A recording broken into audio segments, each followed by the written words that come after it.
Welcome to the Raging Takes podcast with your hosts, Brian Dixon, Kai Zabo, and Dylan Peters.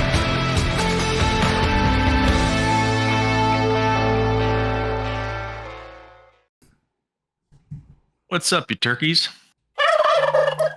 Welcome to episode. You know I hate when you do that. Episode 117 of the Raging Takes podcast. Today is Saturday, October 26, 2024. I'm your host, Brian Dixon, joined as always by my co-host, Kai the Troll Zabo, and Dylan Peters. What's up, guys? Salutations. What was that? What was that? It says CJ Stroud's new nickname. Oh, Ugg. I'm very excited to be here. Nice, Sorry, nice inside joke. That's okay. On today's show, we're going to be previewing the Week 8 NFL slate. We got some NFL news for you. We're going to be reviewing Rams Vikings on Thursday Night Football. And of course, we start, as always, with the raging question of the day. Has to do with DeAndre Hopkins, the big news of the week. Titans trade Hopkins to the Chiefs for a fifth rounder that can be turned into a fourth rounder if the Chiefs make the Super Bowl and Hopkins plays 60% of snaps. I assume that's 60% of total snaps, not 60% of snaps in the Super Bowl. How much does this help Mahomes / Hopkins in fantasy, though, boys? Where does Nuke finish in the rankings this season, in your opinion?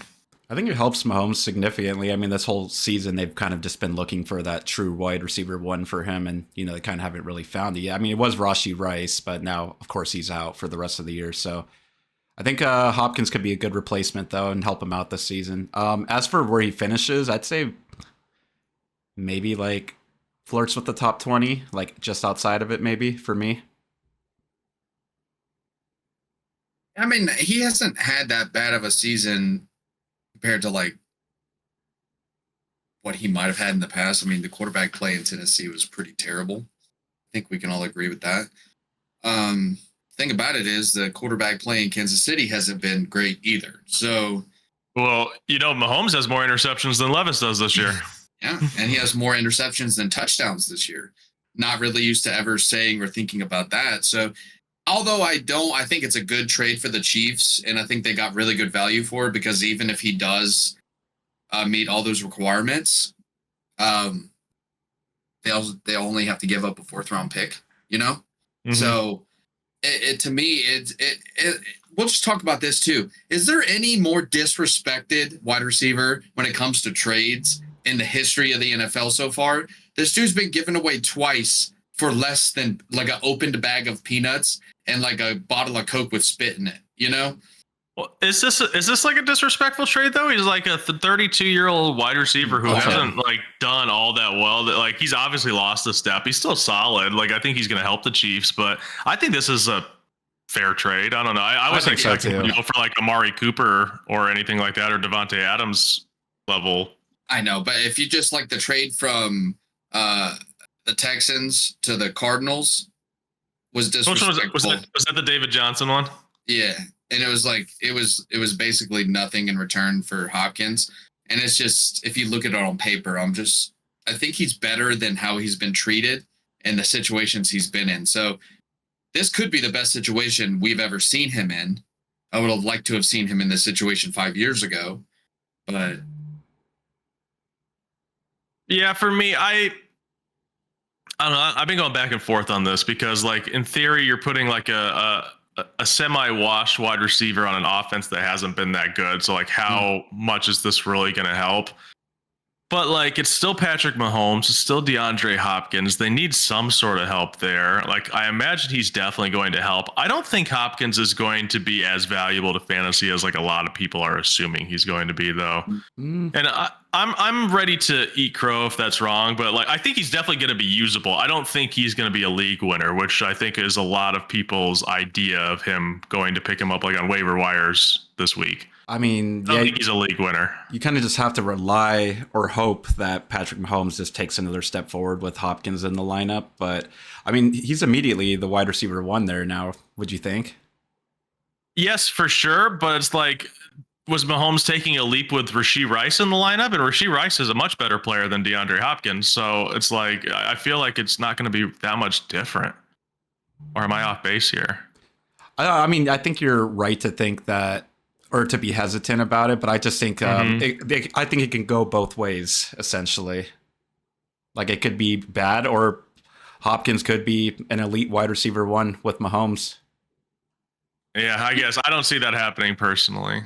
You'd have to hope that he's targeted over 100 times between now and when your championship round starts in fantasy, to hope that he's going to have any kind of top tier production in that offense, because without Rice, they look terrible. So, and I don't think he's as talented as Rashee Rice still. So if you're banking on him actually being a top 20 wide receiver in fantasy, he's going to have to receive 100 targets in the next 8 games. Don't get me wrong, he's absolutely catching a touchdown this week against the Raiders, but just after that, moving forward, I'm not sure. I think he's just like a flex play week to week. That's my official prediction. Like a solid flex option every single week. Matchup dependent too. Yeah. We'll get to it later, but yeah, the Chiefs are absolutely going to murder the Raiders this week. We'll get to it. All right, let's get to the news.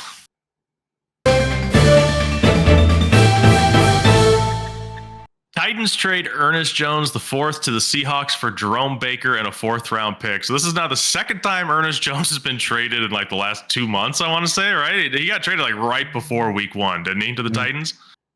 Yeah. I guess the Titans are just unloading assets. I don't blame them. I think that's a pretty good move, honestly. And Jerome Baker's okay, right? I think.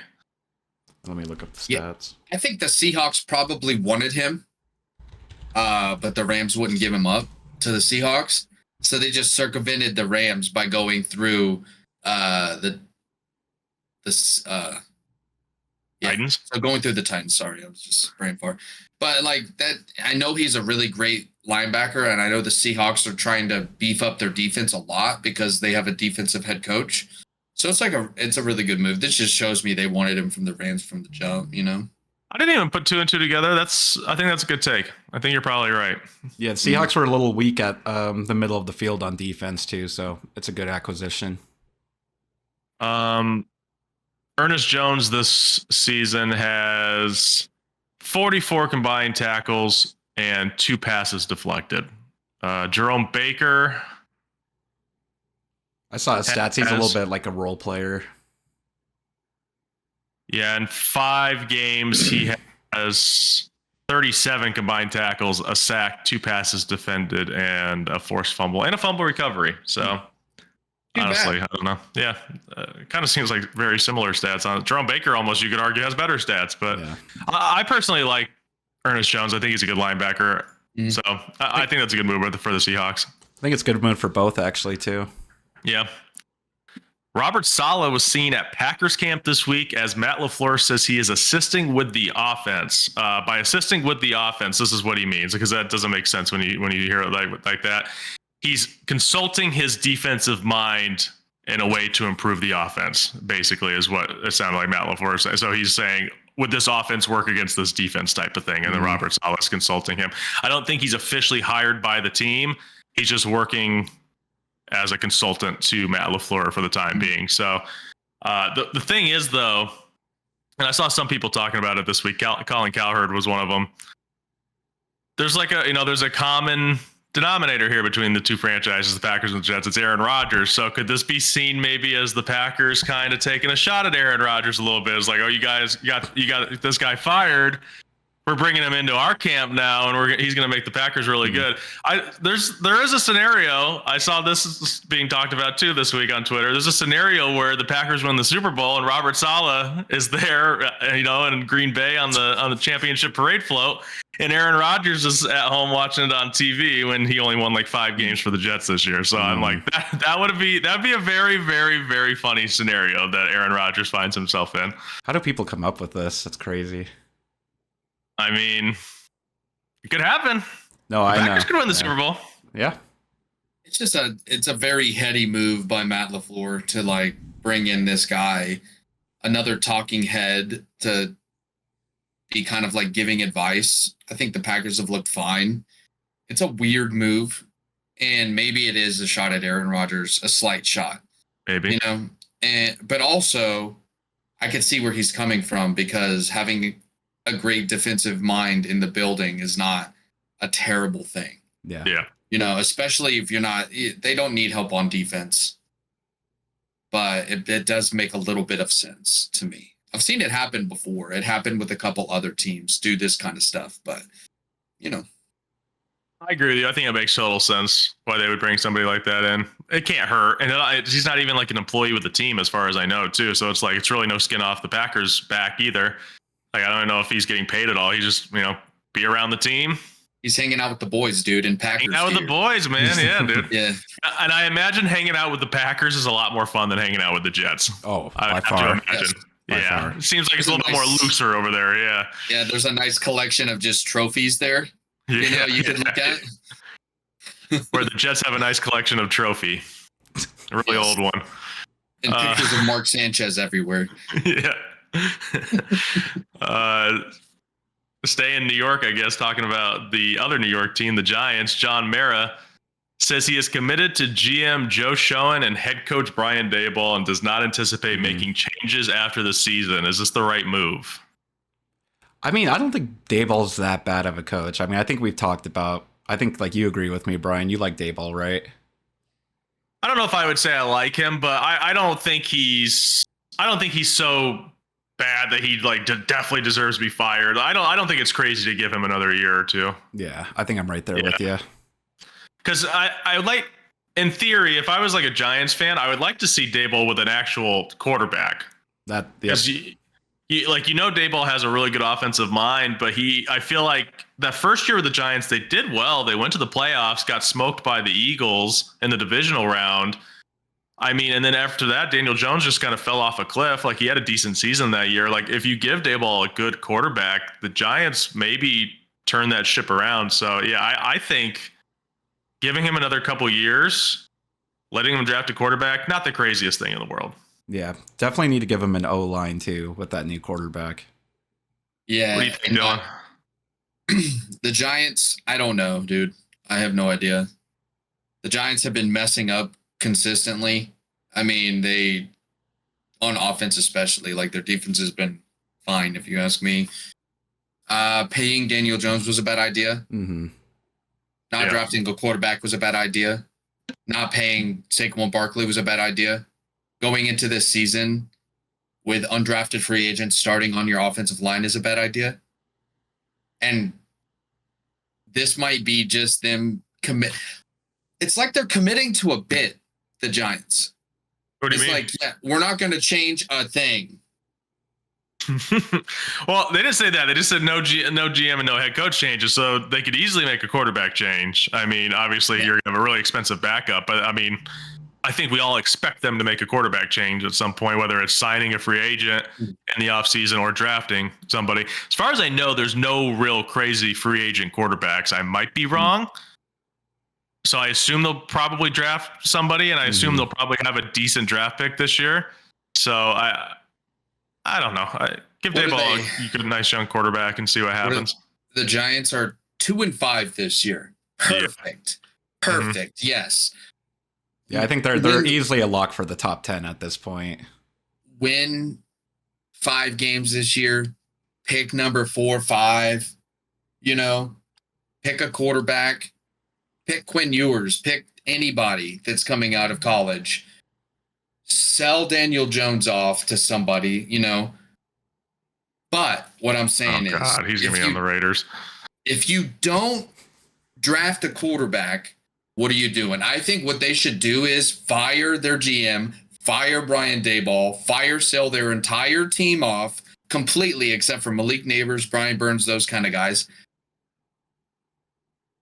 Sign some fucking offensive linemen, draft a quarterback, and let a new coach come in and build this. Because, like, Daboll, it's not...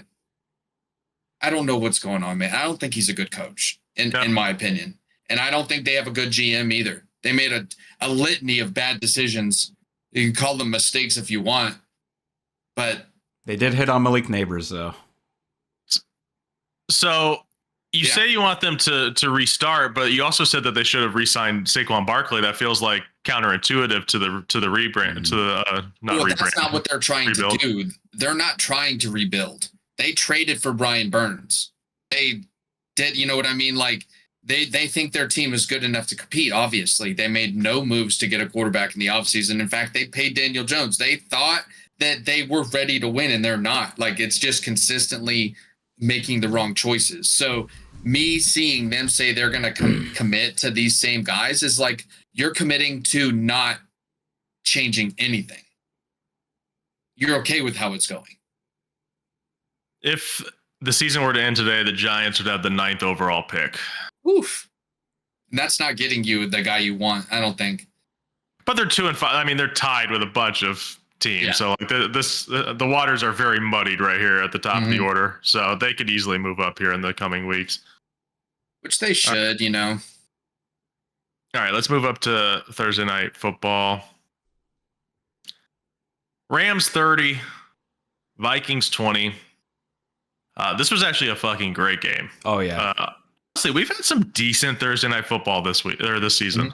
Like very, very solid Thursday night football games. We'll start with the big story. Puka and Kupp both return in this game, and they both do really good. They look like themselves. Puka 7 for 106, Kupp 5 for 51 and a touchdown. Did you guys have Puka anywhere, and did you start him if you did? I don't have him anywhere. I don't have him anywhere either. Dylan? I have him in a dynasty league, and I'm in a pickle. In that dynasty league is what we talked about earlier. I didn't start him. He's locked on my IR. I can't make any moves, and I'm just rolling with it, dude, like a man. What was I going to say here? I lost my train of thought. Oh, we had somebody in our league, Smitty, our good buddy Smitty. He had Puka, did not start him, which I told him, I was like, I'm fine with not starting Puka. I don't think I would either. But thing is, Smitty's starting Ladd McConkey in his flex. I think I would have started Puka over Ladd McConkey personally. I think so too. Yeah, that seems like a mistake. But I say that maybe McConkey will have 2 touchdowns this week. Who knows?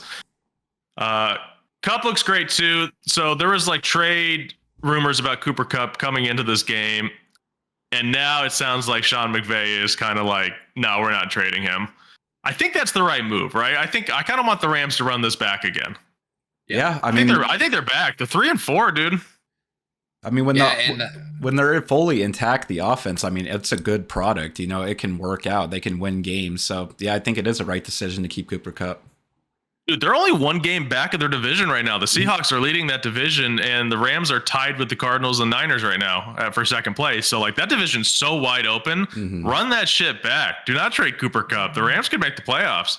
I think so, too. The San Francisco 49ers are in last place in the NFC West right now. Yeah, it's wild. They have a losing record in their division, and I think this counts a lot into why the Rams are not going to trade anybody. And they're going to try to run it back because it looks like you can win 10 games and win this division outright. And I mean, I don't believe in the Cardinals, really. They play to their opponents, and I think that's a bad thing. Seahawks, I think, are a little bit of a smoke and mirrors team. They're a little bit of a paper tiger with 4 wins, in my opinion. And although they did just beat the Falcons up, but the Falcons kind of stink too. So. And the Seahawks were on a 3-game losing streak before that too. So. And it does really look like the Rams might be the best team in the NFC West right now. I think so too. And Cooper Kupp coming back, dude. With Kyron Williams, and they got a lot of talent on the offense. And this is exactly what I think it might have been. It was one of you two guys was like, it's the Rams. Yeah, of course. Whenever they get everybody coming back, they're going to be the best team in that conference, you know? I mean, in that division. And with the injuries that the Niners have suffered, it's wide open. The Rams are a better team, I think. They might be. I'm kind of with you. Demarcus Robinson had a 2-touchdown game. Only 2 catches of the game, 2 for 35 and 2.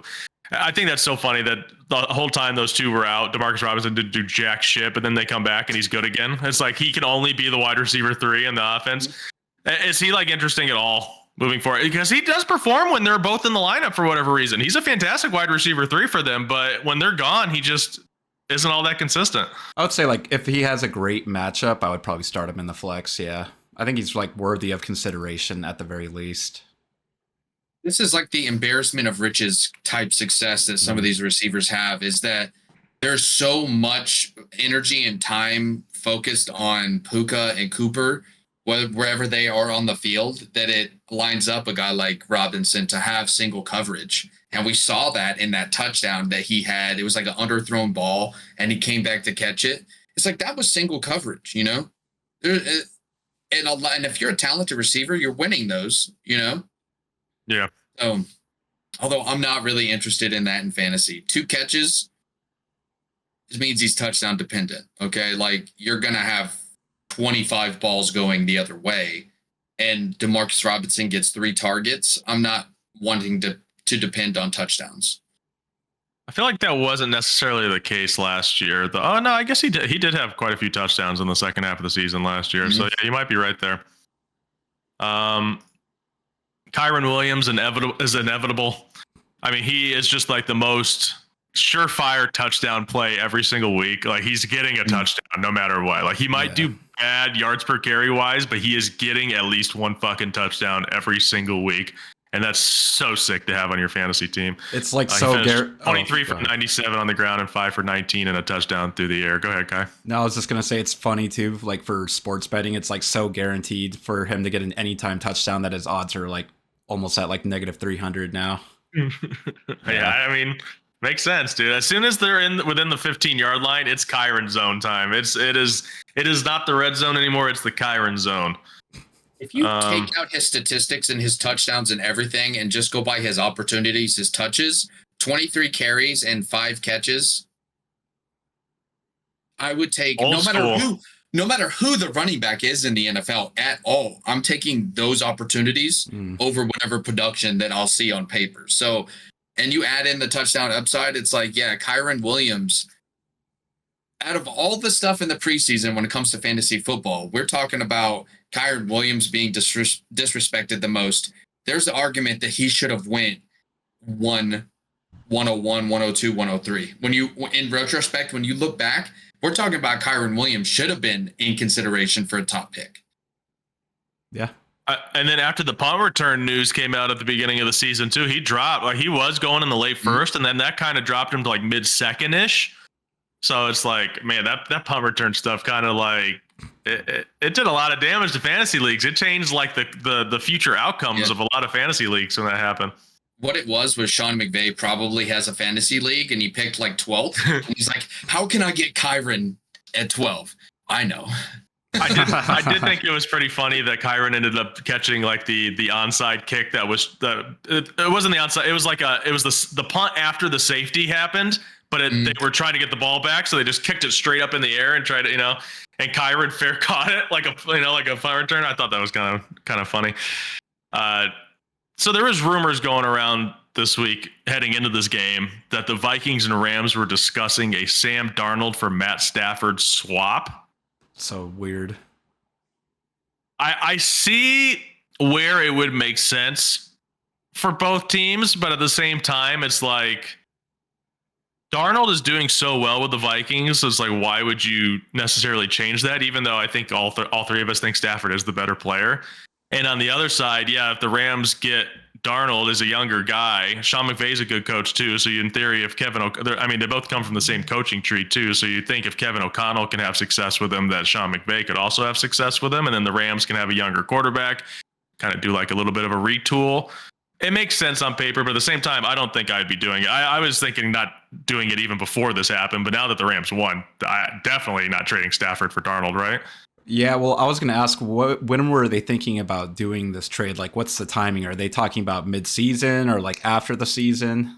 I mean, they're talking about last week, so I would assume last week was the time frame. Yeah, it would just be weird timing right now because, both teams are in contention to win their divisions, and why would you remove the chemistry that Matt Stafford already has with Cooper Kupp and Puka Nacua? I mean, it might not work out with Darnold immediately coming in either, Well, they were 2-4 at the time. True. Puka's 21-day window had just been opened up, so there's no guarantee that he was going to play this week. But the Vikings were 5-1 though. I'm saying for more like their side of it. Well, you think about like if for the Vikings specifically, if you, let's say you're going into the playoffs and let's say the Vikings are let's say they're 13-4. Let's call them 13-4. Okay. Would you feel more comfortable winning the Super Bowl if you had Sam Darnold or with Matthew Stafford? Like, I'd feel more comfortable with the guy that was there all year. I think I would feel more comfortable with Stafford personally. But with that being said, I don't want to risk it either, because they like I said, they have been doing so good. So like I can see both sides of the trade for both teams, honestly. What's your opinion, Dylan? If we're talking about after the season, I think hell yeah, let's do it. But right now, I don't see it. I'm still not touching Sam Darnold after the season, just in case this is a 1-year wonder. This might be a Case Keenum situation. Yeah, it to me, this rumor was shut down immediately by both sides.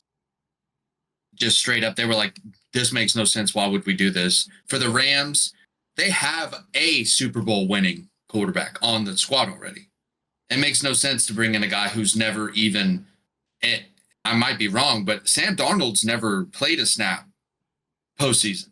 No. Has he? No, God, no. No. So what about that makes sense at all? Well, at the time, it didn't seem like the Rams were 2-4 at the time. Yeah. So like I said, and they were not the favorites to beat the Vikings. So let's say they would have lost to the Vikings, we'd have a different conversation going on today, where if they were 2-5, then if they were 3-4.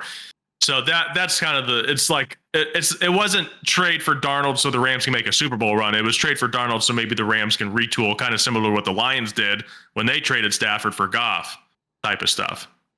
That's how I read it. Yeah, I don't know. Just for even the Vikings to consider it was just weird enough for me, though. Now, if they came out and traded Cooper Kupp 2 weeks ago or a week ago, and then this rumor came out, I would believe, like, okay, yeah, maybe the Rams are selling a little bit to try to turn it around next year. But I think both of these teams are in better positions with the quarterbacks that are there. Like, obviously, Kevin O'Connell's getting the maximum out of Sam Darnold right now. I believe that he's playing probably at his ceiling. To where what we even consider preseason, right? Sam Darnold's exceeding any expectations. I would say so. Yeah. Oh, yeah. And I don't know why the Vikings would want to sell him. That's what I'm saying. Yeah. Yeah.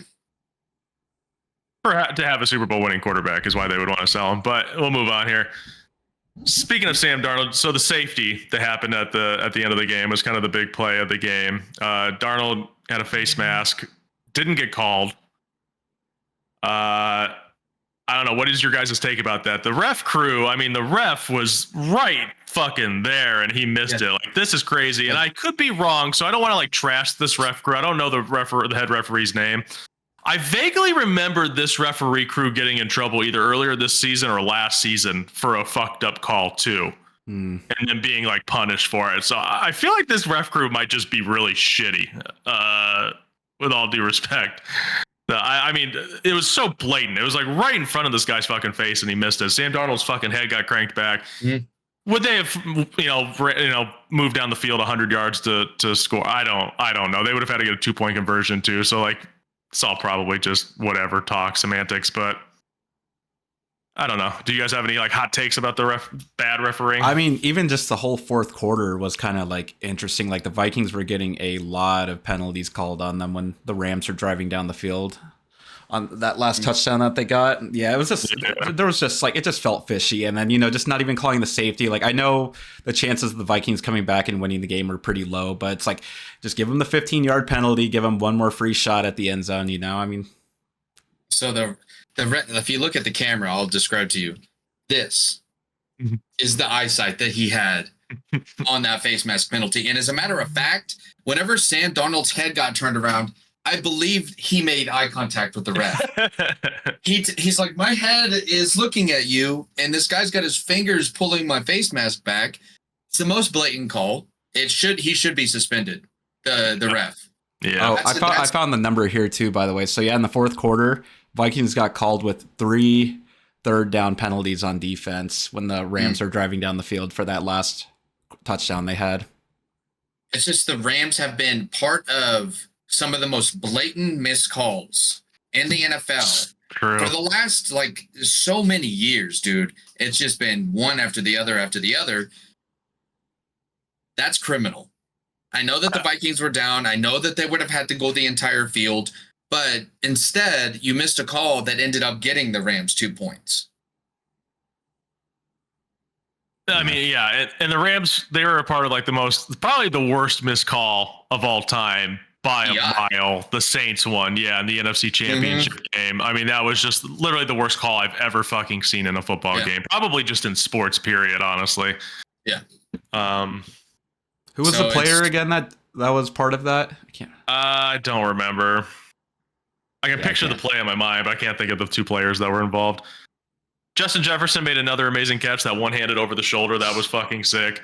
He went 8 for 115 this week. TJ Hawkinson is expected back next week for the Vikings, so good for them. And then their left tackle, Christian Darrisaw, injured his knee in this game, and he's out for the season. So that's a big blow for them. All right. Let's move on to saviors and stinkers.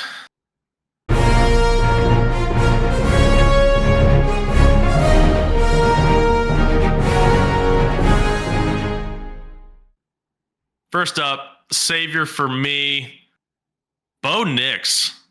You guys have been the Bo Nix guys on this podcast, not me, but I'm really liking what I'm seeing this week specifically. He's playing the Panthers defense, who we know just got fucking creamed by Marcus Mariota last week. The Panthers are just an awful defense. Bo Nix, honestly, really good running the ball, fantasy-wise. Low-key, very good on the ground, fantasy-wise. I feel like he's going to get me like at least 5 points just straight up on the ground.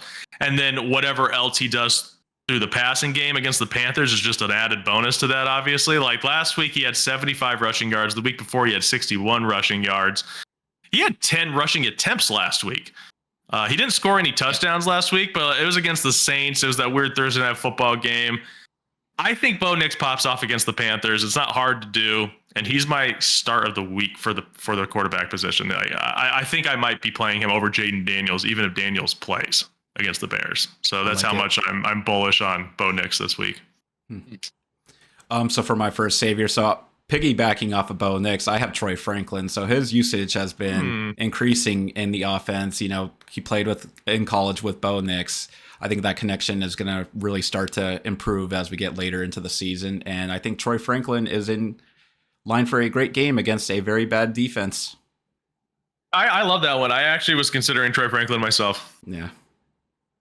You know, for my first savior of the week, I'm just going to go ahead and we're just going to go full Broncos theme right now, right? I'm going to say you're going to want to start Javonte Williams.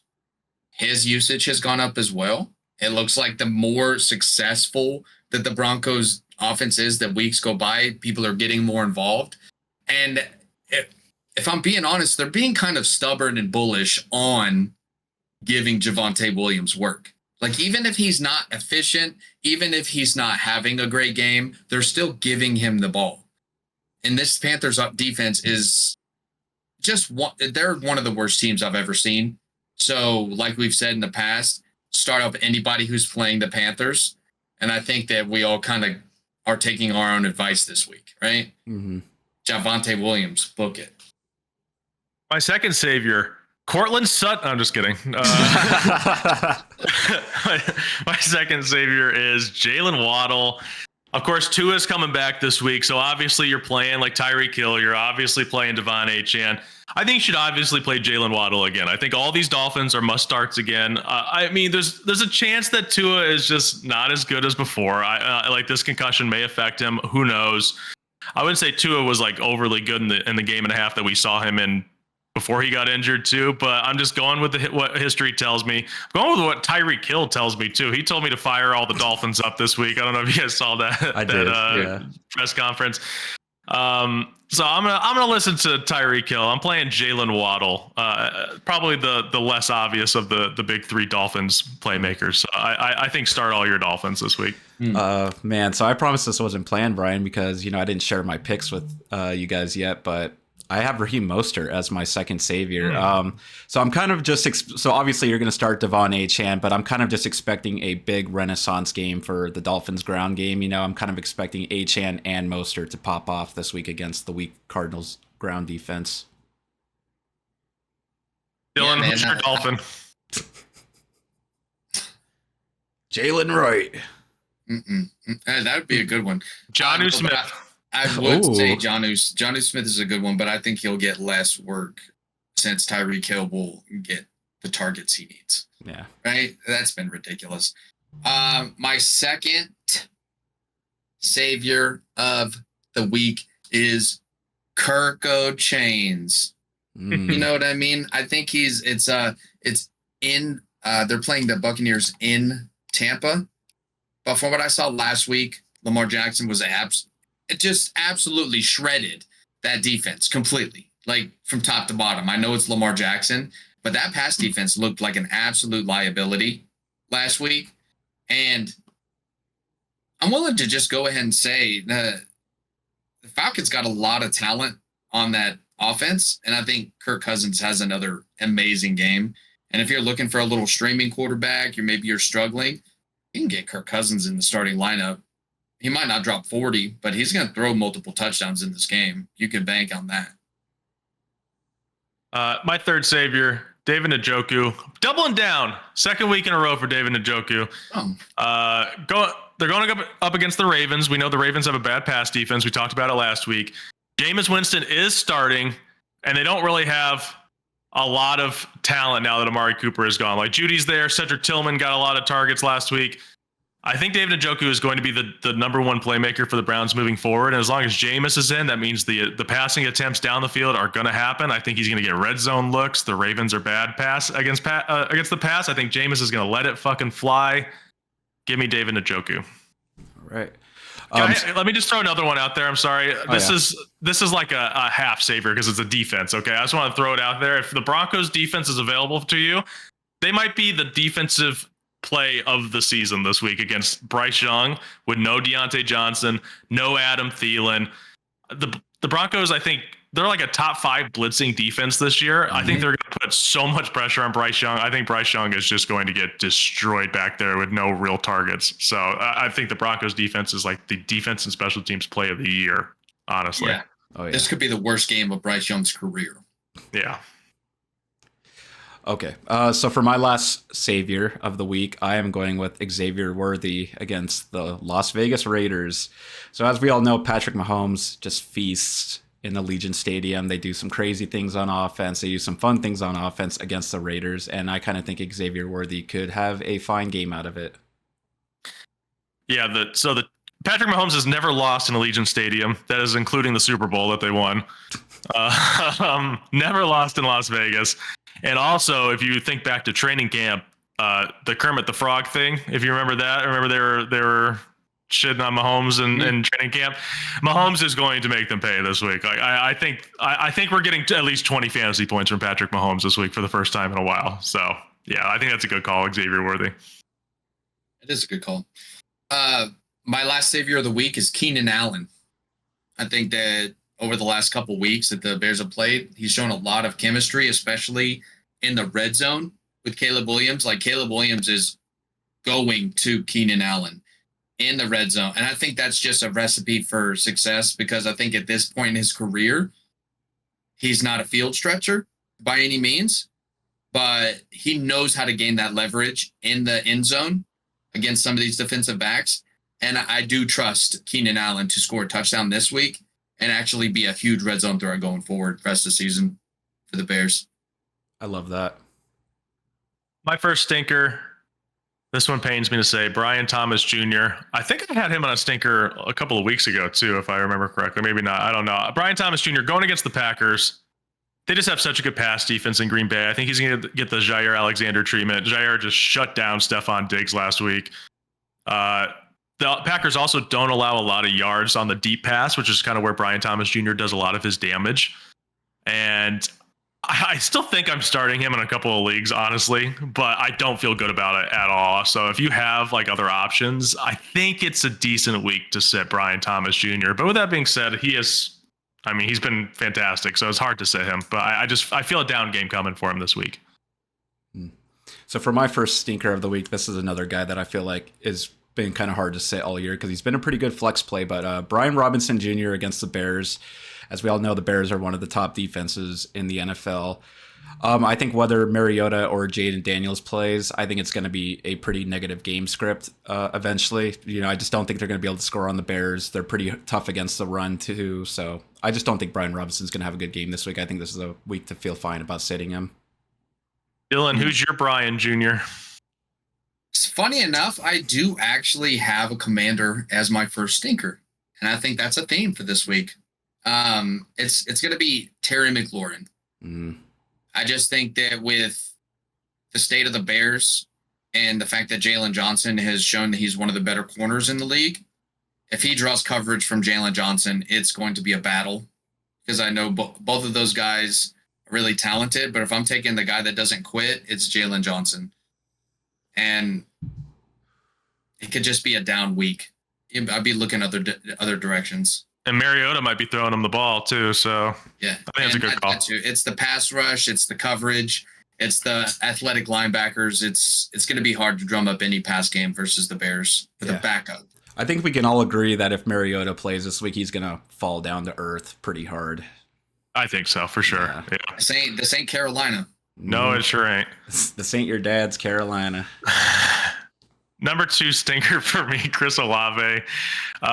This doesn't have anything to do with Olave per se. It's more to do with Spencer Rattler. I just don't think he's ready for the limelight yet. They're going up against the Chargers, who, as far as I know, is just like a middling defense against the pass. So, like, in theory, Spencer Rattler could be okay, but I just don't think he's ready. And Chris Olave has just not been performing up to what we expected this year, no matter who the quarterback is. So I just have a bad feeling about it. I'm going to sit Chris Olave if I can afford to. Yeah, he was originally on my list until I saw yours, and then I had to make a switch. So yeah, that's a good one. So for my second stinker of the week, I'm going with Jake Ferguson against the San Francisco 49ers. So I know the 49ers just gave up 2 touchdowns to Mark Andrews last week, but other than that, they've been pretty tough on the tight end position. Additionally, the Cowboys, just the vibes are so off right now. I just do not trust the Dallas passing offense right now. So. The Niners usually kill them too. Is it in San Francisco or is it in Dallas? I will tell you right now. It's in San Fran. I mean, yeah, it feels like every time the Cowboys walk in there, they lose. So, yeah, I think that's a good call. My second stinker this week, it's going to be Tony Pollard. Great one. I think that he's good. I shared some statistics with his yards after contact last week. It's not looking good, especially with the Titans getting rid of a receiver. We're looking at probably even more of a stacked box, and Dan Campbell will murder that. I mean, literally, like, this is the kind of game where I don't see the Titans really crossing the 50-yard line all too much. Yeah, it's gonna be messy. Will Levis is gonna be absolutely destroyed, and I think that run game is gonna be non-existent versus the Lions. Yeah, Tony Pollard's a great one. I actually had Pollard on my list too. So instead of Pollard, I replaced him with Michael Pittman as my last one. I just don't want anything to do with the Colts other than Jonathan Taylor as long as Anthony Richardson is the quarterback. Like, I still think Richardson could be good, but it's just he hasn't bounced back from the injury at all. Once again, just doesn't look like he's ready for the NFL. I personally would just bench him, not like for good. It's not like a Bryce Young situation. I think we talked about that this last episode. Not a Bryce Young situation where it just feels like we're done. I would just sit him for a while, have Flacco come in, get some wins. And then if you want to hand the reins back over to Anthony Richardson next year, I have no problem with that. But it's just obvious you're not gonna make the playoffs with him this year. And the offense doesn't move very well. I don't want anything to do with Michael Pittman as long as Anthony Richardson's in. All right, so for my last savior of the week, or stinker of the week, sorry, Marvin Harrison Jr. against the Miami Dolphins. It's just like with a guy who's normally in your flex or your wide receiver 2 position, I think now is the time where you kind of just need to start considering sitting him, at least until the Cardinals show us more on offense. I mean, even Marvin, what were you saying earlier, Dylan? He's had 5 targets in the last 3 weeks. No, he's had 5 catches in the last 3 weeks. Just not good. Like, it's time to take him out. Like, you just cannot win games with this guy in your lineup, especially at such a crucial position on your roster. Yeah, and he's drawing coverage from Jalen Ramsey this week. And that's not going to be good. Yeah, and the Dolphins, ironically, are the number 1 pass defense. Only 3 passing touchdowns allowed, too. Is that right? I didn't know that. Yeah, it's crazy. For my last stinker of the week, this is a little bit of a spicy one, but I'm going to call out Patrick Mahomes. The Chiefs are winning in spite of you, my friend. And I think they will continue to do that. Not saying he won't have a decent statistical game, but fantasy-wise, I'm not looking for him to light up the scoreboard. I feel like they're finding different ways to win. They're winning with their defense. They're winning with their run game. They're winning with like dink and dunk stuff and leaning on other players in the red zone. It's like he hasn't really gotten it together with Travis Kelce yet. He's going to be throwing to a brand new receiver in DeAndre Hopkins. And Juju's out. You know, we got a bunch of guys that are just middling on that Chiefs offense. So if he scores 20 fantasy points like Brian says, so be it. But I still think that you can find a better option at quarterback with a higher ceiling because they're not world beaters this year, the Chiefs, by any means. Like Patrick Mahomes is not throwing 5 touchdowns a game anymore. Yeah. Yeah, I think I disagree. I think Patrick Mahomes is going to have his best game of his season, honestly, against the Raiders. Even if they didn't try to piss him off even if they didn't try to piss him off at the beginning of the season, I think Mahomes is just going to pop off. The Raiders defense is just not very good. It's just not that good. I know they don't have a whole lot of weapons right now. They don't look like themselves. I have a feeling Mahomes is going to shit down the Raiders' throat, honestly. That would hurt. Yeah, that would hurt. Okay, let's get to week 8.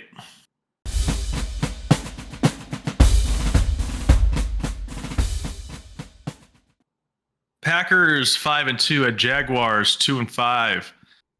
Travis Etienne is questionable. Foye Oluokun is questionable. Kind of just talked about this a little bit with the Brian Thomas stuff. The Packers passing defense is just so damn good. Jair Alexander shut down Stephon Diggs last week. Like I said, I kind of expect him to do the same thing to Brian Thomas Jr., but can the rest of the Jaguars offense maybe get some run here against the Packers? Tank Bigsby, Christian Kirk, maybe. I don't know. How do you guys see this going? Because I don't know. I kind of think the Packers are going to wipe them off the map here. I think they're going to blow them out. I think so, too. I mean, even the Packers defense, they've been playing some pretty inspiring football, too. They're holding teams down. You know, they just played a thriller against the Texans last week. I'm really loving the momentum of the Packers right now. I'm taking them all the way in this game. And before Dylan even says a word, I'm putting D next to Packers on my sheet because I know he's just not the Jaguars guy. So yeah. Not the Jaguars guy at all. Jacksonville, they've kind of gotten like a rough. When was their bye week? Did they get a bye week or did they already have it? I don't know. Usually they give it to teams after they leave London, but I don't think they gave it to the Jaguars. Like, you're used to it. You don't need that bye week.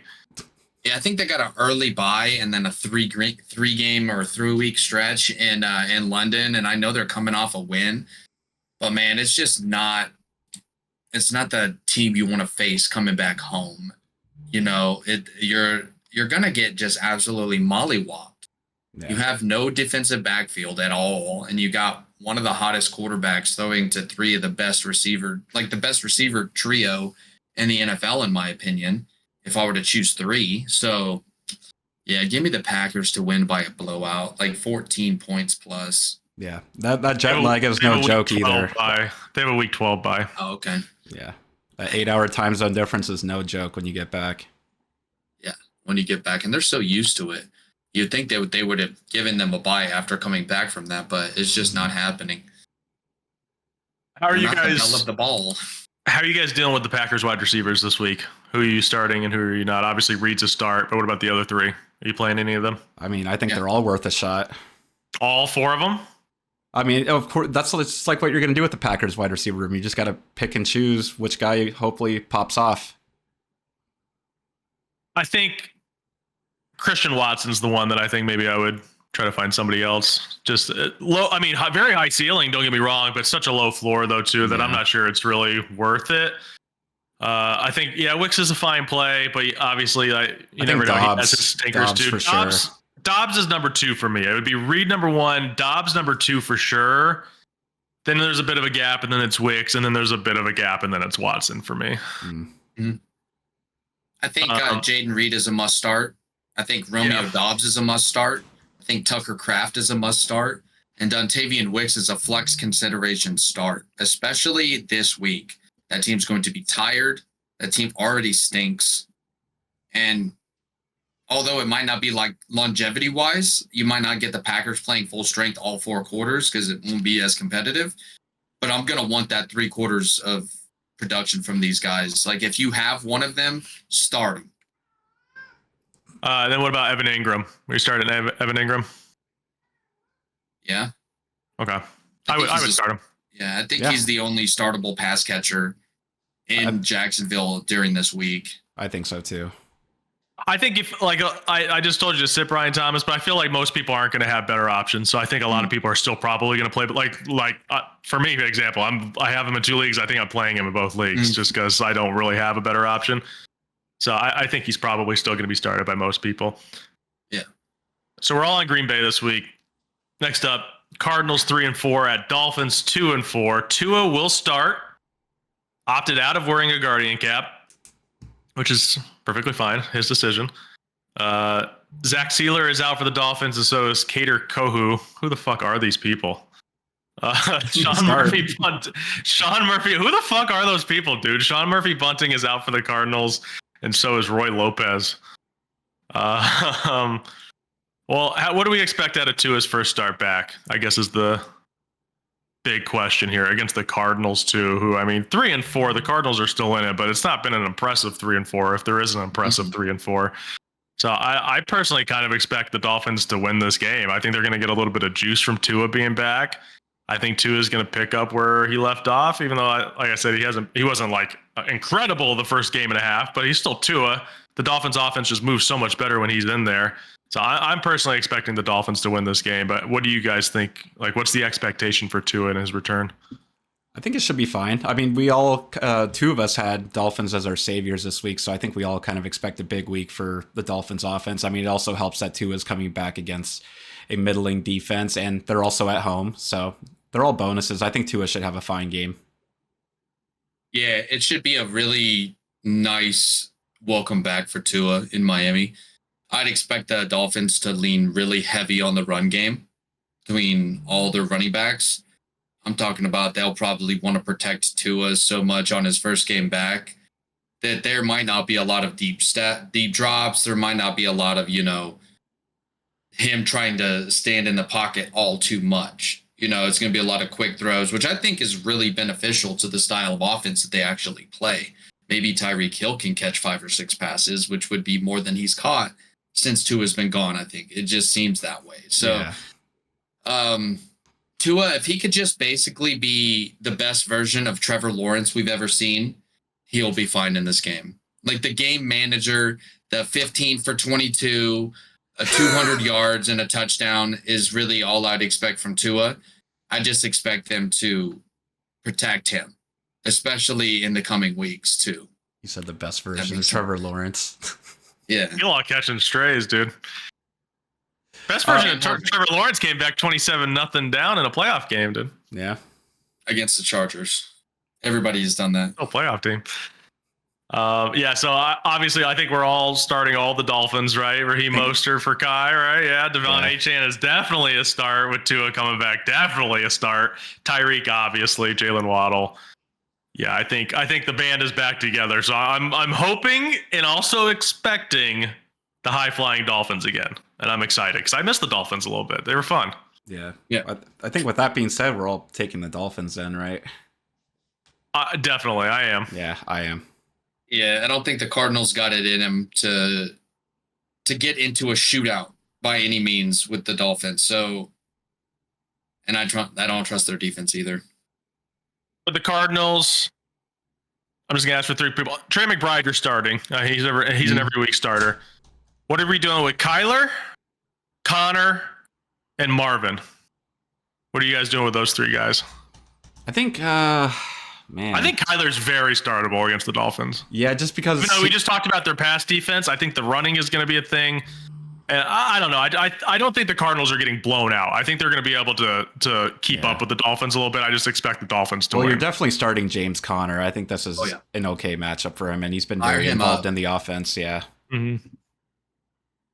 Yeah, I'm not starting Marvin Harrison Jr. No, not this week. Kyler you're starting him because maybe you have to. Yeah. Can't find anybody that's makes you feel better about, because Kyler is in that gray zone right now of like, there's not anybody that really makes you feel better than Kyler Murray without having to go out and buy a better quarterback using Kyler and another player. So you're stuck with him for better or worse for the time being. And James Conner, I'm firing him up faster than almost any other player in the league, in my opinion. The usage is crazy. His usage and his durability and his just all around game fits fantasy football perfect, in my opinion. Kyler has 20 points in 2 of his last 3 games. So what was the other one? He had 25 against the Niners a few weeks ago. He had 11 against the Packers 2 weeks ago, and then he had 21 against the Chargers last week. He had rushing touchdowns in both of those 20-point games, though, so that helps a lot. Yeah, that's kind of what you're relying on. He only has one game this year where he's thrown more than one touchdown pass, and that was the Rams one where he threw all those to Marvin Harrison. Well, not as good as what we were hoping for out of Kyler this year, but he's still the number 7 quarterback in fantasy. That's kind of shocking. That's rushing. That's rushing upside for you right there. Mm-hmm. Okay, so we're all on Miami. Next up, Jets 2-5 at Patriots 1-6. What a stinker. Hassan Reddick will make his debut for the Jets. I'm sure he's a very popular person in that locker room right now. Alan Lazard is doubtful. Okay, well, I don't. If the Jets can't win this one, dude, what are we doing here? The season might be over if the Jets can't win this week. Yeah. Oh yeah. You have to beat a 1-6 team, because I gotta imagine there's not like a ton of more winnable games coming up for them than this. I'll take a look. One of you guys, give me your opinion, Kai. Oh man, I mean, yeah, it should be an easy Jets win. Should be. I mean, the vibes are just so off in New York right now. I mean, I'm going to pick the Jets, but I still don't feel that great about it. And it is a divisional game. I do think that the Patriots can make it somewhat interesting. I mean, Drake May has looked all right, but this is probably going to be the toughest defense that he's played so far in his young career. Yeah, it's a weird game though. Like I said, it does have trap game written a little bit over it, but I don't even know how favored that. Trapped? That's what I'm saying. No, that's what I was going to say. I don't even There's know. No trap games with a 2-5 versus a 1-6. That's what I was going to say. I don't know. This is just a stinky game. This is just a stink game. But it's one of those ones where it's like the Jets should win, but it's like, and everyone thinks that the Jets are probably going to win. Like I would say probably like 90% of people probably think the Jets are going to win. They beat them 24-3 last time they played the Patriots. That was in week 3. Different quarterback though. Now Drake May. It was Jacoby Brissett back then. Yeah. So I don't know what you think. They have already played week 3. Oh, Jets 24, Patriots 3. That was one of the only Jets wins this year. They've beaten the Titans and the Patriots. That was one of the 2 wins. Yeah. That's why I said it. Crazy. That's why you said it. Yeah. For me, on paper, it looks like the Jets should be 5-2, not 2-5.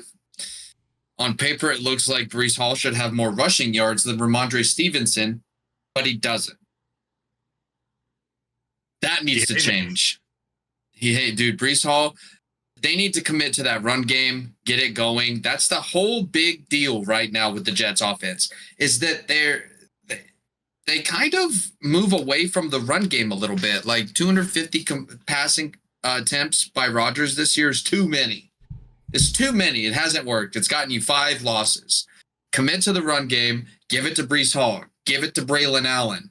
Open up the middle of that field. Make the linebackers come in so you can hit your receivers over the middle and not have to force passes to the sidelines. it doesn't take a genius to see what the Jets are doing wrong on offense. Yeah, I agree with you. Mm. I'm gonna pick the Jets. Like Kai, I don't feel good about it. I don't know, man. I literally think this is the season. This is the season for this is a must-win game for the New York Jets.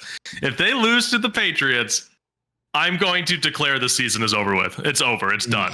Can we play the schedule game for the Jets real quick before Dylan gives his? Actually, Dylan, you give your prediction first. Are you on the Jets with us, or are you going with the Pats? Ooh, he's thinking. He's thinking. Drake May has looked good.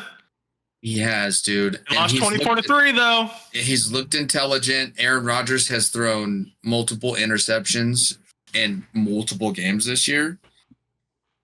They look like they have more talent, but I'm going to go and get spicy here. Oh. This is a nothing to lose game for the Patriots. They have absolutely nothing to lose. The Jets have everything to gain and look like they don't want it. Give me the Patriots to win at home in a close game. But Aaron Rodgers throws multiple picks again.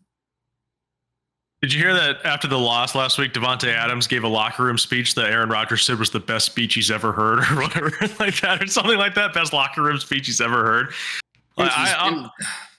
That's some big balls move from Davante Adams to give an impassioned locker room speech when you've been there like 4 days. I don't know if the Jets are going to respond from that or not. When the new guy comes, it's like Hassan Reddick coming in, and maybe not that bad. Maybe not that bad. But can you imagine Hassan Reddick coming in this week after a loss and going, guys, we got to shore up the defense. We got to be better on offense. It's like, I don't read the room, Davante. I don't know. We need to be a team. The guy that hasn't been there for more than 10 days, like he's there. He's part of the team. He's not the team. You know, they're so disheveled right now, the Jets. It wouldn't be a surprise to me if they did lose. And I think they will. Although they have only lost to like decent teams this year. The Niners, the Broncos, the Vikings, the Bills, and the Steelers. All good teams. Yeah, that's true. By their own right. That's true. And they beat up on the teams they're supposed to beat up on. Do you know what you call a team that loses to the good teams and wins against the bad teams? A bad team. A bad team. Yeah, absolutely. Yeah. So they're a bad team playing a bad team. I think the Patriots probably just got to be like, dude, we got to let it loose. They got to let that offense loose. All right, let's play the schedule game real quick. So the Jets are 2-5 right now. Mm-hmm. Play the Patriots this week. We'll just bet, best 2 out of 3. We'll declare this. So me and Kai think the Jets win this week. So we'll just say they win 3-5. Next up, the Texans. That's a loss, right? Yeah. Although CJ Stroud really struggled against them last that's what year. I was gonna say. Yeah, although. Yeah, it's in New Jersey again. I got the Texans winning. That's a Halloween game. It's spooky season. It's very spooky season, dude. And last time I heard Aaron Rodgers does like the dark though, so he does. But still, he's dated witches before too. Very Halloween type of guy. Very Halloween type of guy. Actually, the Jets might win that game. It would be funny if Aaron Rodgers won on Halloween. I'm gonna say the Jets then. Okay, we'll get the Jets to win. We'll get the Jets an upset there. Why not, dude? Schedule a game. Let's make it fun. No. We had 3-5, right? Or 4-5. 4-5. Jets Cardinals. I think they might win that game, Jets, dude. 5-5. Dude, the Jets Renaissance is happening this fucking week. This fucking week, they're 5-5. Next up, the Colts. That's a win. 6-5. What are we saying? They're 6-5. What are we saying? This is Jets Seahawks. Jets Seahawks. That's probably a loss. 6-6. We'll give the Seahawks a win there. That's 6-6. Then the Dolphins in Miami. I'll go Dolphins. I'm gonna go Dolphins. 6-7. Then the Jaguars.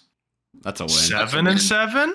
Yeah, that's a win. win. And the Rams, a loss. That's a loss. I'm gonna give them a loss. And the Bills, probably another loss. So they're 7-9. And then the Dolphins again. I'll give them a win. I don't think they get swept by the Dolphins. I do. 8-9. What do you say, Kai? Win or loss? You decide. I don't think they get swept either. Okay, Jets are going 8-9 this year. 8-9. It's not gonna be good enough though. It's tough. What just happened? We just officially declared the Jets 8-9 this year. They don't have to play any more of the games. Aaron Rodgers can just rest up for next season. Next up, Ravens 5-2, Browns 1-6. Jameis Winston will start. Jerome Ford is out. Jedrick Willis is out for the Browns. What the fuck just happened? Did you just drop something? Yeah, I did. Nothing important.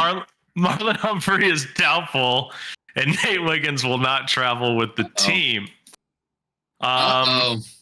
So, I mean, they're passing. David Njoku, I'm just saying. I'm just saying, Jim. Jameis Winston. We're going to see some Jameis magic this week. The Ravens' pass defense is already bad, and now they're losing two of their top players. I don't know, Jim. Could this be a trap game? This is a trap game for the Ravens. It is. It very much is. I'm still going Baltimore. I love Jameis. I think that the Browns are going to look better with Jameis. I think they're going to probably win some ball games moving forward. I don't think this is going to be the week. I think the Ravens win, even with the tough pass defense. What are you picking, Dylan? So what I'm looking at here is they're already a bad pass defense, the Ravens, right? Mm-hmm. Cleveland doesn't. I think this is another what do we have to lose game. It's at home for the Cleveland Browns. Jameis Winston is starting. What could they possibly lose? Another game? Who cares? They're used to that, dude. Statistically, the worst team Cleveland's ever had up until this point. You know, offense is terrible. They traded away Amari Cooper. It seems like the Browns should lose this game, but I don't think they will. I think this is the spoiler game of the week. The Cleveland Browns are going to beat the Baltimore Ravens at home, and it's going to be Jameis Winston sucking on his fingers again, dude. He's going to be eating doves, bro. And it's going to be the best speech you've ever heard pre-game. Oh, dude, I'm just seeing it now. The Cleveland Browns 2-6. Jameis Winston is the best thing that's ever happened to Cleveland, dude. And it took them this long to notice this, that they had a good quarterback on their roster that they didn't want to use. Their other two quarterbacks had to get injured for them to realize this. DTR had to injure his hand last week, and they're like, okay, fine. We'll bring Jameis in. We'll have a fun football team, actually, for once. Yeah. You mean the 6'5", 250-pound dude that slings the ball farther than anyone else in the NFL? He's got a cannon. The former number 1 overall pick, that guy? Yeah, dude, has been good at football since he was 8. All his teammates have always loved him forever. He's a hilarious guy. That guy? He inspires confidence and humor and just like a great vibe and environment to the locker room. Who would have thought? All right, Kai, what are you picking? Oh, man. It's going to be crazy, but I'm going to jump on board here with Dylan. I think the Jameis Winston renaissance / kind of like what Joe Flacco did with Cleveland starts now. Okay. Okay, I like it. But I will say it's going to be a close game. It's going to be very close either way. Even if the Ravens win, it's going to be very close.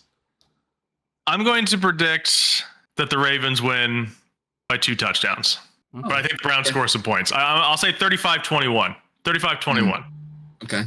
Hey, I got to tell you, dude, for the low price of $16. Oh, Lord, here we go. Can go to this game. And I looked up flights, dude. Less than $200 for a round trip flight, nonstop from Las Vegas to Cleveland. We could go see this game for less than $500 a person in this economy. That's a deal. Yeah. Let's take a look at the temperature in Cleveland right now. Oh, 55 degrees. That's not too bad. And I believe they probably have the cheapest beer in the NFL in Cleveland, dude. It's got to be. You think so? Oh, in that stadium, dude. What do you think they want people to come to those games? It can't be less than $8. Are you looking it up? Yeah. What's your bet, Kai? I'm going to say like $10. I'm going to say 9. And I'm going to say that it makes it hurt when you pee after. What? Okay.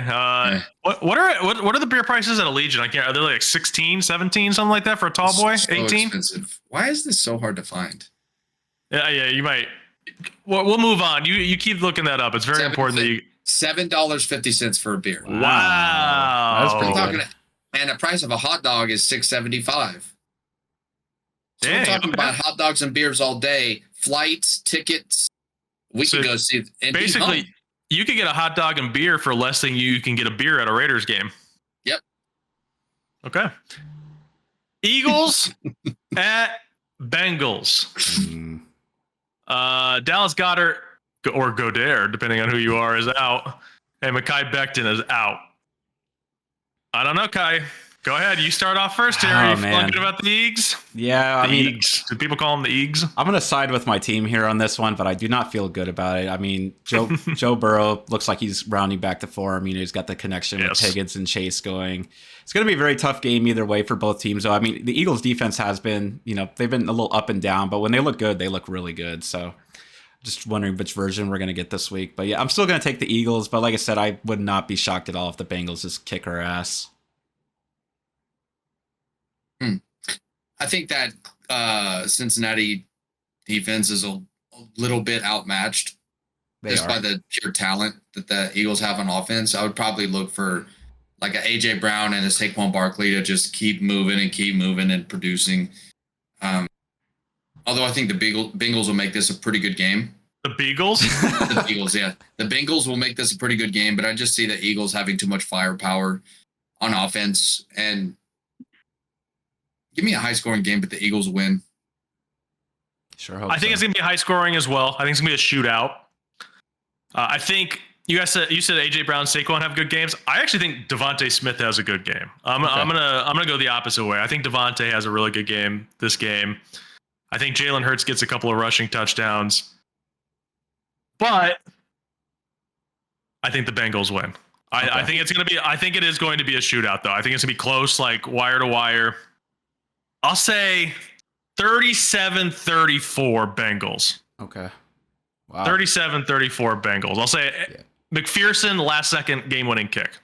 Okay. How about that? So as time expires? As time expires. All right. Yeah, I was going to say the biggest key to this game, though, is if the Eagles cannot score in the first quarter again and the Bengals are rolling right away, the Bengals might just pace them the rest of the game. So you had the Eagles, Kai. Who did you have, Dylan? The Eagles. Eagles? Okay. So you two are on the Eagles. I'm on the Bengals. Next up, Colts at Texans. Colts are 4-3. Houston is 5-2. Jimmy Ward is out for Houston. DeForest Buckner will be activated from IR and is going to play for Indianapolis. Obviously, Anthony Richardson is going to start. How do we feel about the Colts' chances against the Texans? I'm assuming all of us are picking Houston.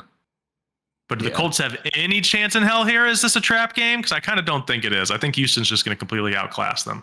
I mean, there is a chance. I mean, it's a divisional game. You know, weird things have happened. But yeah, I think the Texans should clean up here. You know, they should clean up their mistakes that they had last week against the Packers. I'm sure they're pretty upset about losing to the Packers. So, and they're at home. So I'm taking the Texans as well. Yeah. The Colts don't have a good defense, really. I don't think. Like they have a decent enough team, but that's with Joe Flacco, you know, playing and winning games. I mean, they did good against the Dolphins and Titans the last two games. Like you beat up on the Dolphins and Titans. Congratulations, dude. It's like on Billy Madison where he's playing dodgeball versus children. Like that's what it was basically like to beat those two teams the last 2 weeks. And by the way, they didn't even beat up on the Dolphins. It was like 16-10. It was like such a stinker of a game. They just like outlasted the Dolphins. Yeah. Same with the Titans, dude. 20-17. Like they barely squeezed it out at the end. So was that a Flacco game or was that Richardson? The Titans. That was a Flacco game. Flacco. Also, the Colts, man, they're allowing 159 rushing yards per game right now. And guess who they're going up against? Joe Mixon. Oh, Joe Mixon's gonna feast. Yeah, he's gonna feast. I think he's already played they've already played the Colts once already, I think, and I think that was when Joe Mixon had 150. Yeah, Joe Mixon had 150 yards against them rushing. Oh yeah, was that week 1? Yeah. Yeah, so should be much of the same. Great call. Yeah. Yeah, and Anthony Richardson went 9 for 19 in that game and had 2 long touchdowns. You're going to tell me that that's going to happen again? No. That D'Amico Ryans is going to allow that to happen again? No, it's going to be a different game. Texans defense has been no slouch this year either. No. Jonathan Taylor's coming back for this game. Should help the Colts out a little bit. I don't think it's going to be enough. I still think you start him. Oh, absolutely, absolutely. Jonathan Taylor's in your lineup every single week. I don't think any of us are starting any of the Colts receivers. But what about the Texans receivers? Tank Dell, Stephon Diggs. What are you guys doing with them? I mean, Diggs, I think you play, but what about Tank Dell? I'm starting Tank Dell in our home league. Okay. I mean, I know that he had a goose egg last week, but I can't let that affect my decision making when it comes to what I think is still a good receiver in a good matchup. I'm gonna go start Tank Dell. Okay. I would start Tank Dell unless you have vastly better options or you're starting 2 wide receivers in that league. Obviously you can go a different direction, but Titans 1-5 at Lions 5-1. L'Jarius Sneed, is that what you laughing about? No, I'm just saying the matchup. L'Jarius Sneed is out. Will Levis is questionable. I think Mason Rudolph's going to start. Tajay Spears is out as well for Tennessee. I mean, come on. The Lions are good. What is there even to fucking talk about here? This is like the stinker of the week. If the Lions don't win this, it'll be like the upset of the season, probably, right? Yeah. And I don't even think this is a trap game either. This is just Lions are just going to smoke them. Yeah. I think there's like less than a 1% chance the Titans win this game. It's just like this. If you're still in a survivor pool, this is the play of the week for sure. The Lions over the Titans. If you haven't picked them already, yeah. If you haven't picked them already, yeah. Especially L'Jarius Sneed being out, obviously is going to help. I do like Mason Rudolph more than Will Levis, but Mason Rudolph is not a good quarterback either. And then Tajay Spears, him being there wouldn't help them anyway. Honestly, against the Lions, really tough run defense. Give me the Lions by like 1 million, honestly. Yeah, Lions all day.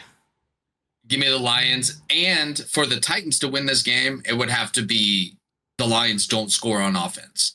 That's not going to happen, I don't think. So give me the Lions to win by 1,000,001. 1,000,001? Did you just price this right, me, dude? I would have went under. I would have went 99,999. 99 million. I guess. I mean, all the players on the Lions you're starting are the obvious ones, so I don't really think that we got to go too in depth there. And then the Titans, Calvin Ridley, I don't think you're playing him right still. No, I don't trust him yet. I need to see more. There's part of me that wants to say fade your expectations of David Montgomery this week just a little bit. Come off an injury. A little bit banged up versus still respectably one of the better defenses in the league. We can't, if someone's gonna maybe miss a little bit, it could be David Montgomery just based off of matchup, not wanting to bang him up even more. Jeffrey Simmons could really fuck him up, in my opinion. I like Jeffrey Simmons, so I might think about not starting David Montgomery, but that's being picky. Falcons 4-3 at Bucks 4-3. Justin Simmons is doubtful for this game. Obviously, Mike Evans is out. This is a rematch of that really, really fun Thursday night football game that we got a few weeks ago in Atlanta, where Kirk Cousins threw for 500 yards and Baker Mayfield popped off as well. Mm-hmm. I kind of expect a really good game again. I know the Bucks. I don't think the Bucks offense is going to look as smooth, obviously, without Godwin and without Evans. Bucky Irving is also kind of questionable right now. I think he's going to play, but it sounds like he's a little bit banged up. So there's also the 3-headed monster with the half injured running back. I don't know if you're really. I guess I don't know. Are you guys starting any Buccaneers this week? There's Jalen McMillan, there's Sterling Shepard, Rachaad White. Yes. Who are you starting then? Rachaad White for sure. Jalen McMillan, I think, could be in your flex consideration. I do think the matchup is okay, but yeah, he didn't make my starting roster this week. I do have him in one league. I want to wait and see on all the wide receivers, unless you're like really fucking desperate, and I don't think you should be because there's no bye weeks this week. I don't think I'm playing any of the Tampa wide receivers personally. I do think Rachaad White's a pretty decent play. I think Cade Otton's a really good play. But for the actual wide receivers, I'm not starting any of them. I just want to see how it shakes out. Because I honestly, I like all three of the guys. Sterling Shepard, Trey Palmer, and Jalen McMillan. I think they're all decent. They're not Mike Evans or anything like that. But any one of those three guys could become the alpha in that lineup. I just want to see it happen first before I commit to any of them. Yeah, and for me, Bucky Irving with the toe injury, it's one of the more underrated, terrible injuries for a running back because that usually means your big toe, and you're cutting off your big toes. You're pushing off mainly with your big toe. So if it's a bad injury like that, I could be looking at Sean Tucker to come in and take a bulk of the carries away, because Rashad White's not going to get 20-something carries, I don't think. So when it comes to receivers, I might not, except for Kate Otten, if you consider him a pass-catching option at tight end, maybe. But I haven't seen enough from either one of these guys, Jalen McMillan or Sterling Shepard, to say like they're a plug-and-play player right now. So wait and see. Kirk was one of your saviors this week, right? Or is he a stinker? Yeah. No, he was a savior. I mean, you look at Kirk's stats this year, he has not been good fantasy-wise at all, except for when he played Tampa Bay when he had 35 points. So you expect something similar, maybe not 35, but you expect him to have a good game again. I could see it happening too. Does that mean you're picking the Falcons? Yes. Wow. Okay. Yeah, no, I'm picking the Falcons too. It's just, with the Bucks on offense, there's just going to be so much uncertainty with the pass catching options, and then on top of that, as Dylan alluded to earlier, the Bucks defense did not look good last week, and Kirk lit them up last time, and I think the same could happen again. Mm. I don't think the Falcons sweep the Buccaneers, so I'm going to go with the Bucks. Even without Mike Evans and Chris Godwin, I still think the Bucks are the better team. Personally, the Falcons are perfectly fine, but I think the Bucks are the better team. And that's their offense, though. Like Mike Evans and Chris Godwin being out is the reason you think that they're a better team, but they're gone now.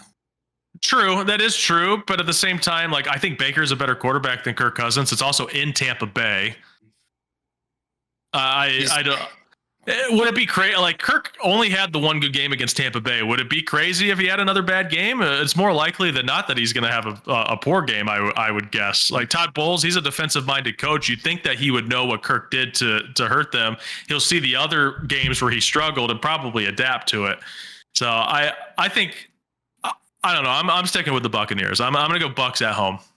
Okay. So you guys are on Atlanta. I'm on Tampa Bay.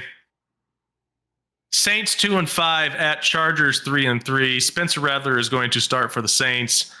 Cedric Wilson is out. This is in Los Angeles. I mean, the Saints look just so fucking stinky the last time we saw them last Thursday night against the Broncos. I know the Chargers defense is not the Broncos defense, but it's still Spencer pretty good, Rattler, though. They are very solid, and Spencer Rattler just does not look like he's ready for the moment right now. I talked about it when I talked about Chris Olave earlier. I think this is probably going to be Rattler's last start. I kind of expect Derek Carr back next week, and if it's not next week, it's probably the week after. I think he's coming back soon. I think this is the last time we see Spencer Rattler for a while, and I think he's going to struggle again against the Chargers. So I'll take LA at home. The Chargers lost last week, right? Yes. Yeah, so I think Cardinals.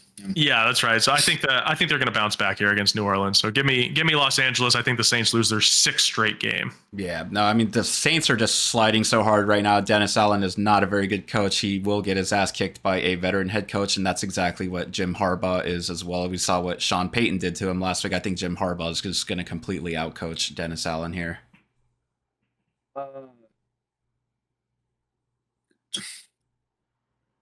Dude, Jim Harbaugh could outcoach Dennis Allen on the last day of his life. On his deathbed? Yes. And that's not even a question to me. Just wheel me out there.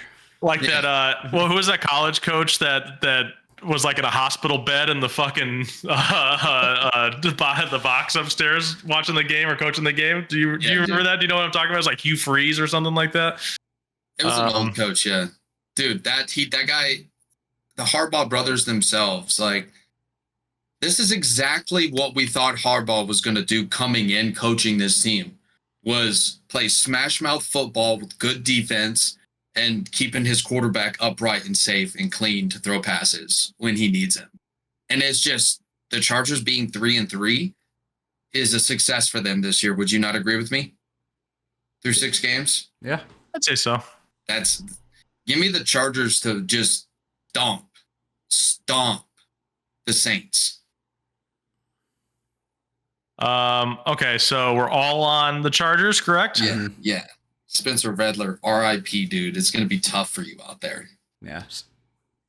Bills 5-2 at Seattle 4-3. Curtis Samuel and Terrell Bernard are both out for the Bills. DK Metcalf is out for. Is that official that DK's out? Yeah. Is it? Okay. DK Metcalf is out for Seattle. I didn't see that he was out. I heard that I saw he was questionable last time I saw. I mean, that's a huge loss for the Seahawks. Oh yeah. Huge loss. I mean, and Seattle's tough to play in, but I mean, the Bills are just such a better team, right? Do we think that the Seahawks could beat them at all? I mean, there's a chance, but man, it's just, I think the Bills are just a smart play here. You know, they have a well-rounded offense. You know, we saw them unlock another dynamic with it last week. Like Josh Allen actually has a wide receiver that he can throw it to now. Keon Coleman made some strides last week. Yeah, man, the Bills are just humming. I just don't think the Seahawks can handle their run game. I don't think Seattle can do enough on offense to come back and win this game. So yeah, give me the Bills. Seahawks looked pretty good last week, though. They did, yeah. What about the previous 3 weeks? The previous 3 weeks, not as good. But, you know, before that, they were 3-0, go to 3-3. So it seems like they're a very streaky team by definition so far this year. Right? Playing in Seattle. It's going to be a very competitive game. Right? Mm-hmm. I don't know about that, sir. I think I might take the Seattle Seahawks to win at home. Without DK? Without DK. That's why you draft JSN. Okay. You got Tyler Lockett. You got Kenneth Walker. You got Geno Smith, who's passing it all over the field this year. Like, Geno Smith is kind of balling out a little bit. You know, I'm glad to see it happen. But I think it'll be that Seahawks defense that keeps the Bills from really trouncing them. Okay, I'm picking the Bills. Personally, I just think they're the better team. I do think DK is going to hurt Seattle. I do agree with you that this should be where JSN shines, but honestly, I don't know if JSN's got that alpha in him, man. I don't know. Like, he's a solid receiver. I don't know if he's a number 1 wide receiver. Yeah, we'll find out more this week, I guess. Tyler Lockett's still there, obviously. Yeah, that's going to help. I don't think the Seahawks are going to get blown out or anything like that. I think this is going to be one of the better teams of the week, honestly. But I just think the Bills are the better team, and I'm going to go with the Bills. So Kai and I are on the Bills. Dylan is on the Seahawks for the upset. Next up, the Bears at Commanders. Jane Daniels is a game-time decision. If you had to guess, what do you guys think? Is he going to play? I don't think he plays. No, just let him rest. Yeah, I'd say this is probably at 5. You're sitting at 5-2, right? There's no need to rush him back versus a defense that could very well be in his face, hitting him all game long, especially with a ribs injury. You don't really want to mess with that, considering how painful it can be to re-aggravate or have that injury be. You know, rib injuries are tough, especially if you're going to be getting hit a lot. So I would say no. Roll out Marcus Mariota, dude. That's why you have him. And to let him be the sacrificial lamb this week. I mean, yeah. Jaquan Brisker is out for the Bears. Kyler Gordon is out for the Bears. Those are 2 pretty big losses, yeah. Losses on the defensive backfield, considering the caliber and the role they play in the defense. So it's to be seen. Brisker especially. Yeah, that's a big loss. But I think whether Daniels plays or not, give me the Bears. Yeah. I think the defense is going to do well. I mean, if Mariota plays, good fucking luck, buddy. I think he's going to get just destroyed out there personally. Like, he had a nice game last week. That was cute against the Panthers. The Bears aren't the Panthers. Much harder defense. And even if Daniels plays, this is probably going to be the toughest defense that Jaden Daniels has played so far. So and the rib injury is probably still, even if he's good enough to play, it's probably still gonna be bothering him a little bit, lingering. Give me the Bears. I don't think it's gonna be a blowout or anything, but I do think that they're gonna control this game pretty well, no matter who starts at quarterback. Yeah, no, I'm taking the Bears too. You know, they've been looking good on offense lately. They've been getting it together. I expect it to stay that way moving forward. And then primarily, I'm picking the Bears just because, yeah, Bears defense versus Marcus Mariota. Forget it. Just lock it in. Yeah, You're going with the Bears, I assume, DP? Okay. I'm going to go with the Bears. The Bears. For the same reasons. Just defense. I've noticed something about that defense is they're fairly disciplined, and they're going to be where they're supposed to be, and they're very quick laterally. So it's hard. It's been hard for teams to stretch them out. And I feel like that's what the Commanders have been trying to do with teams, is stretch them like horizontally. You know what I mean? Mm-hmm. So it's I feel like, I'm serious. Like, they try to get you out and outstretch you around the side. It's a very good scheme, but I think that Bears defense is just a little bit too good. I definitely think the Commanders score some points. Like, they're gonna score probably 20 plus points. Okay.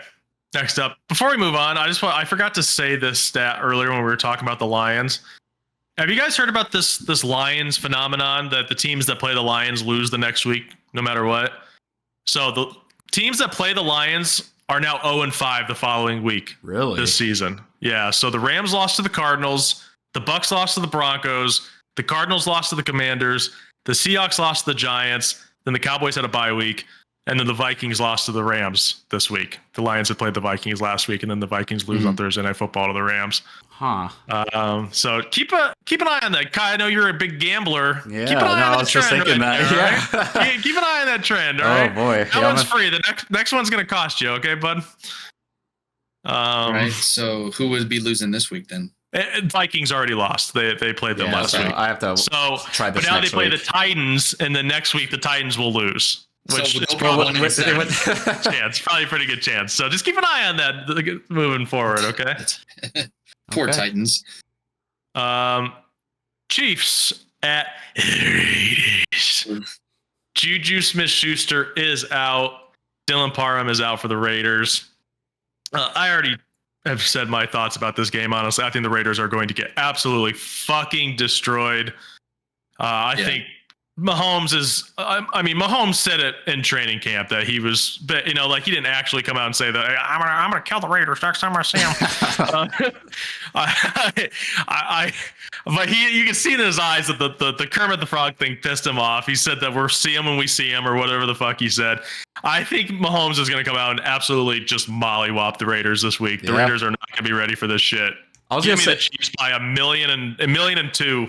Yeah. Now, I was going to say, though, too, to that point, like, if there's one thing we learned from that Netflix quarterback documentary with Patrick Mahomes during his segments, don't piss him off. When you piss him off, that's usually when he just, gets fired up and just destroys you. And, I think that's... says the same sentence to you 20 times in a row. Yeah. So I think that's what's... I'm the wrong guy. I'm the wrong guy.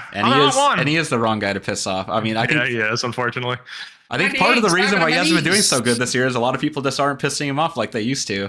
Max Crosby's up for the task. He'll try to piss him off. Yeah. Oh, dude. Yeah. 98, snapping on my knees. 98. But give me the Chiefs. Give me the Chiefs.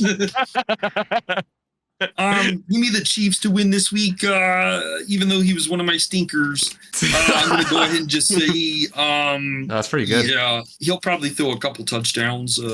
But look for the run game to really be prevalent in this one. Well, Coach Reed said we're going to do the ring around the rosy play again. That was actually really good, Dylan. Thanks, man.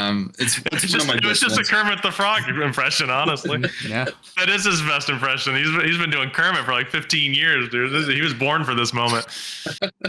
We're all in Kansas City. Next up, Panthers, Broncos. I've already talked about this one too. Yeah, Bryce Young starting. Deontay Johnson is out. I already said why I'm picking the Broncos. Give me the Broncos. Yeah, man. No, Sean Payton's just gonna destroy this Panthers offense.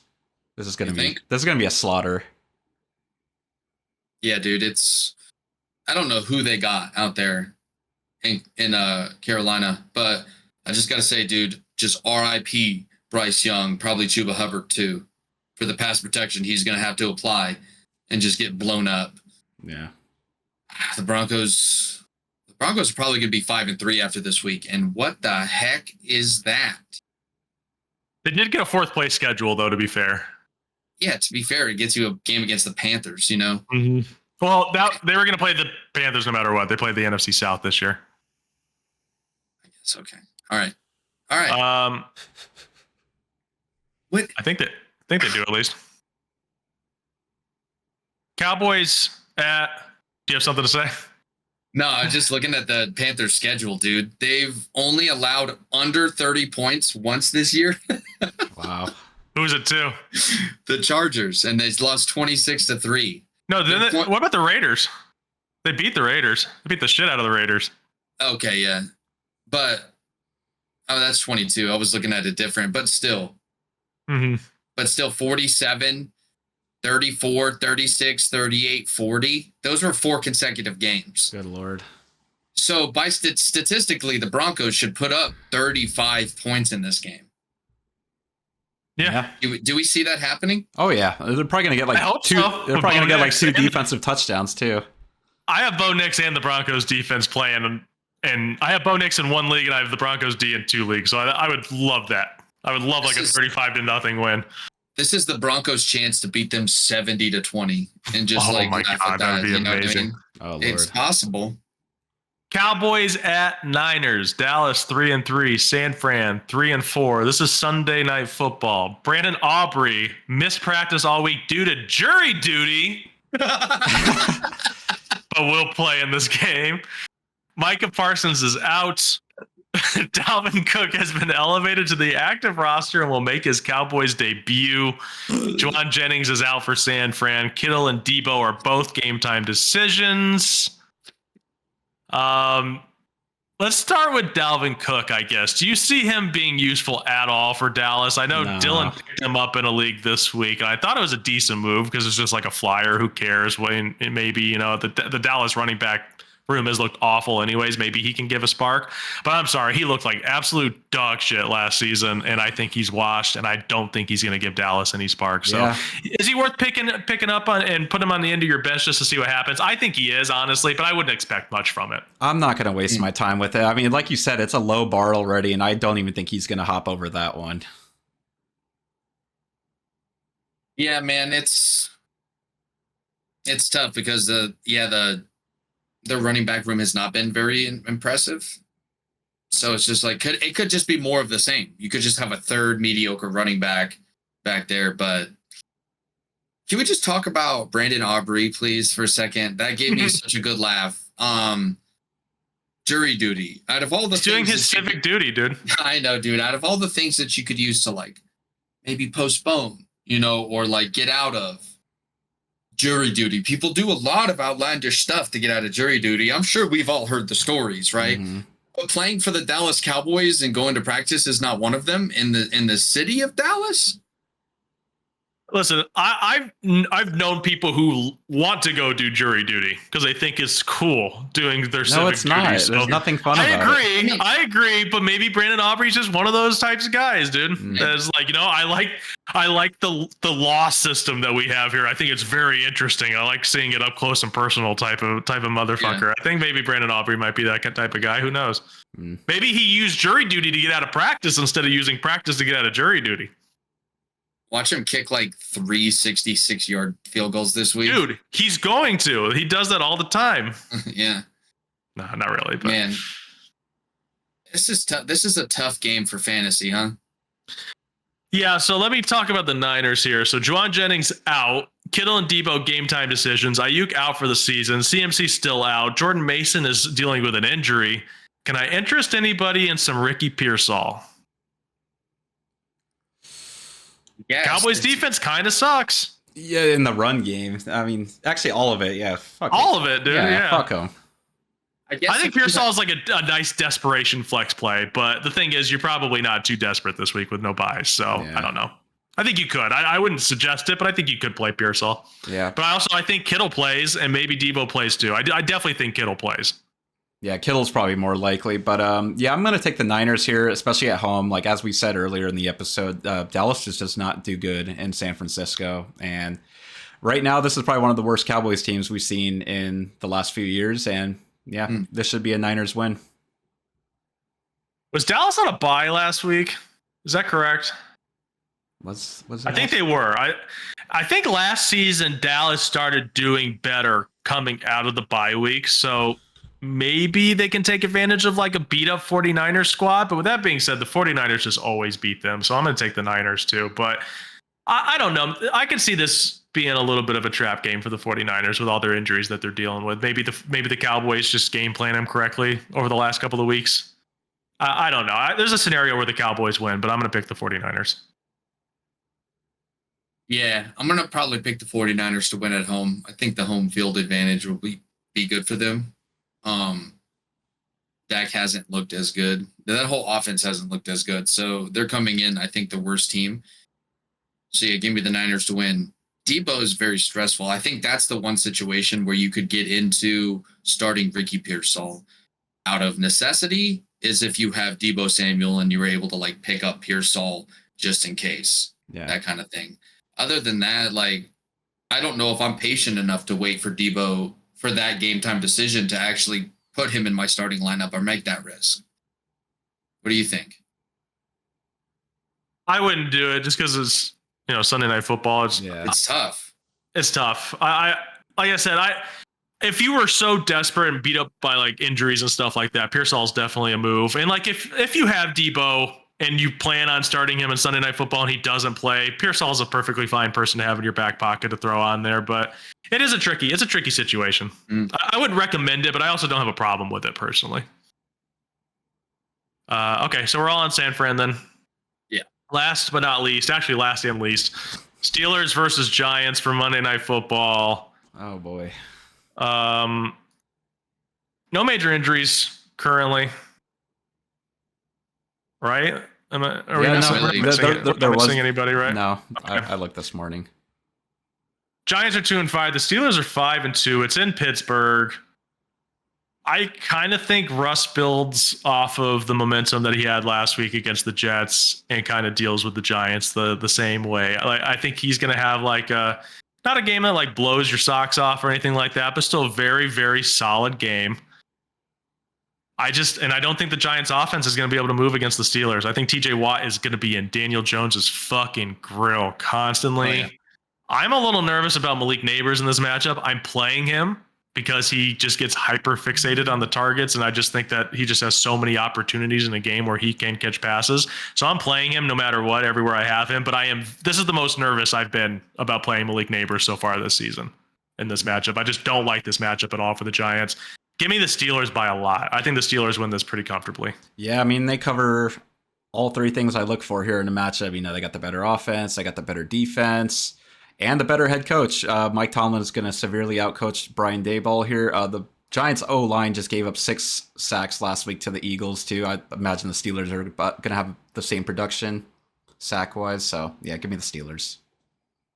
Yeah, it's the Steelers' game to lose. I feel like just stepping on the field, they're so much better than the Giants in every aspect that it's kind of hard to pick against them.